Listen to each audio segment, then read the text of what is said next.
আমাৰ গোটেই পাণ্ডুবাসী ৰাইজ আপোনালোকে দেখা পাইছে পুৰা আনন্দৰ উৎফুল্লিত হৈ আছে আৰু সকলো ৰাইজ ওলাই আহিছে যে 12 তাৰিখে আমাৰ যে মামা মৰমৰ মামা শপত গ্ৰহণ কৰিব তাৰ বাবে সকলোৱে তাতে যাব আমাৰ যে খানাপাৰা খেলপথাৰত শপত গ্ৰহণ অনুষ্ঠিত হ'ব তাতে যাবলৈ সকলো ইয়াৰে আমাৰ মহিলাসকল হওক পুৰুষসকল হওক সকলোৱে সাজু হৈ আছে 12 তাৰিখে খানাপাৰাত যায় মামাক পুনৰ মুখ্যমন্ত্ৰী আসনত অনুষ্ঠিত হ'ব চাবৰ কাৰণে তেওঁ এই ঐতিহাসিক মুহূৰ্তৰ সাক্ষী হৈ ৰবলৈ সকলো ৰাইজ উৎফুল্লিত হৈ আছে। দ্বিতীয়বাৰৰ কাৰণে আমাৰ মাননীয় মুখ্যমন্ত্ৰী ডক্টৰ হিমন্ত বিশ্ব শৰ্মা জালুকবাৰী সমষ্টিৰ পৰা MLA হৈ দ্বিতীয়বাৰে মুখ্যমন্ত্ৰী হ'ব।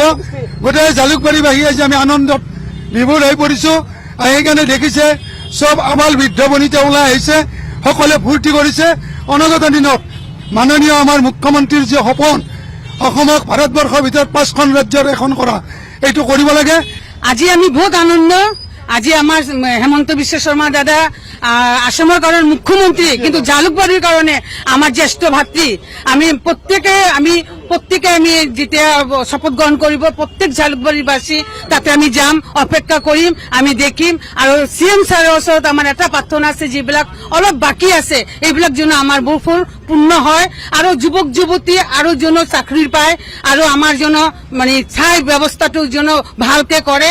আজি আমি যিমান আমাৰ ভাৰতৰ ভিতৰত যিমান কোণাত যাওঁ আমি এতিয়া আগত 15 বছৰ আগত গৈছিলো লাজ পাইছিলো বা আমি মুখ্যমন্ত্ৰী আমাৰ যেতিয়া কংগ্ৰেছ আমল আছিলে তেতিয়া লাজ পাইছিলো আমি আসাম বুলি কোৱাৰ কাৰণে কোৱা নাই। এতিয়া আমি চিনা ঠুকি ক'ব পাৰো যে আমি আসামৰ পৰা আহিছো আৰু প্ৰত্যেক কৈ আছে যে আসামৰ পৰা আহিছো।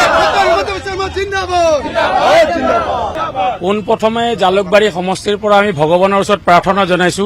ডক্টৰ হেমন্ত বিশ্বৰ দীৰ্ঘায়ু কামনা কৰিলো, ভগৱানে তেখেতক কুশলে ৰাখক, মংগলে ৰাখক, আগন্তুক দিনত আৰু সাহস দিয়ক।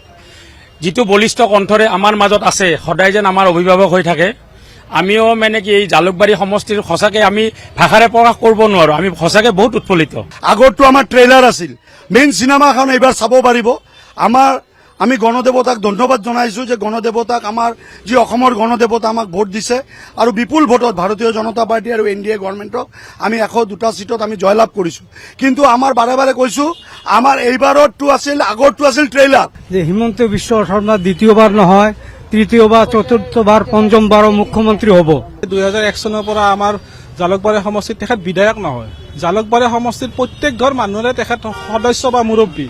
সেই আদৰ্শটো লৈ আজি ইমান বছৰে তেখেতে আমাৰ এই জালুকবাৰী সমষ্টিত প্ৰতিনিধিত্ব কৰি আছে আৰু আশা কৰো যে যেতিয়ালৈকে আমি থাকো বা তেখেত থাকে আমাৰ এই জালুকবাৰী সমষ্টিৰ পৰা তেখেতে প্ৰতিনিধিত্ব কৰক। আজি সঁচাকৈ এটা গৌৰৱৰ দিন, কাৰণ ছেকেণ্ডবাৰৰ কাৰণে আমাৰ মাননীয় মুখ্যমন্ত্ৰী আৰু আকৌ এবাৰ মুখ্যমন্ত্ৰী হোৱাৰ যিটো অহা 12 তাৰিখে যিটো মানে হেৰি আছে আমাৰ, সেইটোত আমি সকলোৱে মানে শপত গ্ৰহণ অনুষ্ঠান আছে, তাত আমি সকলোৱে সেই অনুষ্ঠানৰ কাৰণে আগ্ৰহী বহুত।